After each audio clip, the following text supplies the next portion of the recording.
Greetings builders, Daniel here and welcome back to another best build selection. This is the video where I bring 3 selected builds for a specific topic, and today's team is for those players who like to be the masters of an army. I'm of course talking about the minion builds, and if you like any of those you can find links for the PoE and complete guide in the video description. The first build of our selection is the cheap and powerful Summon Raging Spirit's Guardian with the Templar class. As you might know, minion builds are among the best starters out there. This one is in my opinion the winner. It's a very simple and safe build for you to complete all content without much investment or effort. Awesome for beginners. To list the pros of this build, I would start with how accessible it is. It's super cheap, simple and easy to play. This build is for everyone. It also counts with a great boss damage and survivability. Now to list the cons, I'll start saying that Raging Spirits have a short duration, and this means that you need to keep recasting them while playing. This might reduce your speed a little. Other than that, this build also doesn't have access to evasion or reach.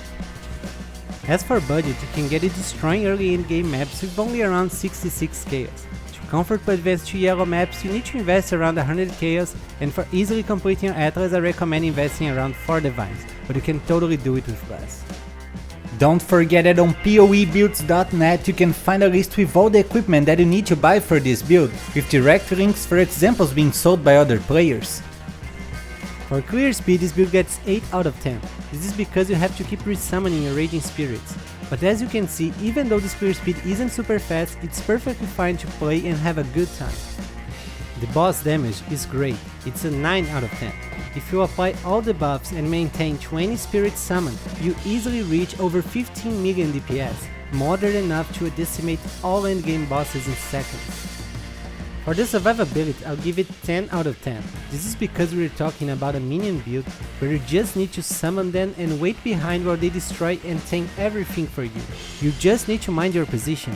But with this build, even if they manage to reach you, you still have high armor and block chance, resulting in an effective HP of over 130,000. Next we have the destructive Mage Skeleton's Necromancer with the Witch class. On this build we use the unique dual Dead Reckoning to transform our regular skeletons into mage ones. They fire elemental projectiles at a huge range and deal tons of damage. To list the pros of this build, I would start with the fact that this is a minion build that is very safe to play. You stay behind your minions and they kill everything for you from a big distance. This build also has a great clear speed, boss damage and it's easy to put together. Now to list the cons, I will start saying that mage skeletons don't move. They feel more like a totem build. For that reason, you need to keep resummoning them while clearing maps. Another issue is that the anomalous faster projectiles make a big difference in your boss damage, and I recommend getting one of those for pinnacle bosses and guardians. As for budget, this build is not expensive at all. You can get it destroying early endgame maps with only around 80 chaos. To comfortably advance to yellow maps, I recommend investing around 150 chaos, and for easily completing your Atlas, I recommend investing around 4 divines, but you can totally do it with less. You only need one mandatory unique item for this build, the Dead Reckoning Jewel that turns your regular skeletons into mage ones. For clear speed, I'll give it 9 out of 10. You have many skeletons firing many projectiles at a high cast speed rate. I only took 1 point out because the mage skeletons don't move and you need to keep resummoning them. The boss damage is awesome and deserves 10 out of 10. When you get your anomalous faster projectiles gem, 60% of your projectiles will hit enemies twice. This was an amazing buff that came with Crucible. For the survivability, I'd also give 9 out of 10. Even though this build is very safe to play because the minions kill and tank everything for you, I took 1 point out because this build doesn't have evasion or spell suppression. If you don't mind your position, you might die. Finally we have the corrosive evolution of the Raging Spirits, the Poison Raging Spirits Guardian with the Templar class. This build takes advantage of the high number of Raging Spirits you can summon to stack an absurd amount of poison on our enemies. To list the pros of this build, I would start with its boss damage. Once the build is complete, you are going to kill even the biggest bosses in just a few seconds. The survivability is also amazing, since we can have all the defensive layers of a Guardian on a minion build that is already very safe to play. Now to list the cons, I would start saying that this build isn't for everyone. You need a lot of currency to put it together.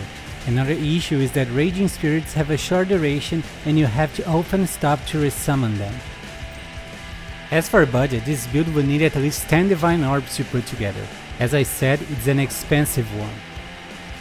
You need 4 mandatory unique items for this build. The first one is the Uniting Drink Sword that grants an Envy Aura for a big amount of chaos damage to our minions. It also grants them 60% chance to poison on hit. We also need the Darkness in Front belt that has 2 Abyss Jewel sockets for us to achieve a 100% chance to poison our minions.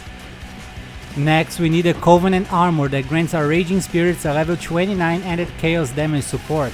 This means a lot more chaos damage. Finally, we also need the Ancient Skull Helmet that grants a healed damage and attack speed boost to our minions. For clear speed, I'll give it 9 out of 10. Even though we have many fast minions that destroy everything in seconds, they have a short duration and need to be resummoned often. That's the reason why I took 1 point out. The boss damage deserves 10 out of 10. You easily end up with over 30 million DPS, that's more than enough to decimate every boss in the game. For the survivability, I'll give it 10 out of 10. As a minion build, you already stay far from danger, but with this one, you also count with the many defensive layers from the Guardian Ascendancy. This grants over 100,000 effective HP. And that's it, guys. What do you think about those minion builds? Please take a second to tell me in the comments and leave a thumbs up to support the channel. I wish you guys an amazing day and don't forget to keep building.